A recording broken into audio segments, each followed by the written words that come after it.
All right, welcome to the intro to FRS radio video. Hopefully nice and short, just to give you an idea of what it is. FRS is a license-free radio service that anyone in the US can use. It's great for families, events, basic communications over short distances. FRS is truly plug and play. You can buy a set of radios and reuse them right out of the box without any FCC paperwork, no fees, no licenses, no test. Think of FRS as the easiest entry point, and then GMRS for families or teams needing a longer range, and then ham radio for a more advanced user group and hobbyists. All 22 channels are preset in modern FRS radios.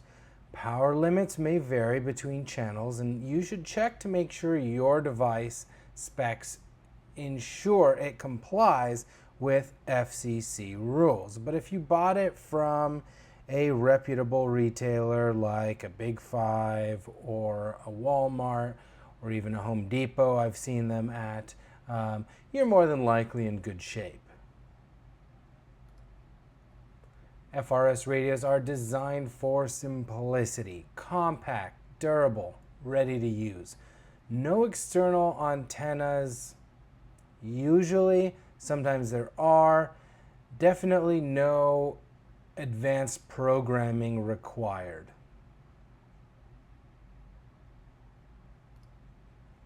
Manufacturers may advertise some ridiculous range like 25 miles or something, but real world results depend on line of sight and interference. If you're trying to navigate between buildings in downtown LA, might be a little bit difficult just with the amount of interference and all the things in the way.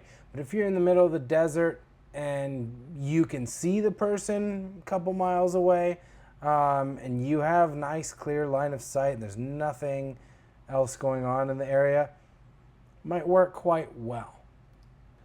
FRS is not monitored by the FCC like the license services are, but you should have basic etiquette. This ensures that the airways stay usable for everyone. FRS is perfect for short-range group coordination without cell service. It's common in schools, for events, for hiking groups, for stuff like that. But it has its limits, which is why our group tends to like GMRS. When you're buying radios, make sure you're buying radios that are fully FRS compliant if that's what you're trying to do. So there really shouldn't be detachable antennas or high wattage. They should be a nice compact radio that fits in the palm of your hand. So here's a quiz. Do you need a license for FRS radios? And the answer is no. What is the maximum power allowed on most FRS channels? The answer is 2 watts. Which channels are exclusive to FRS? The answer is 8 to 14. What's one major difference between FRS and GMRS? GMRS can use repeaters. FRS does not require a test. GMRS does require a license, and FRS does not allow for high power base stations.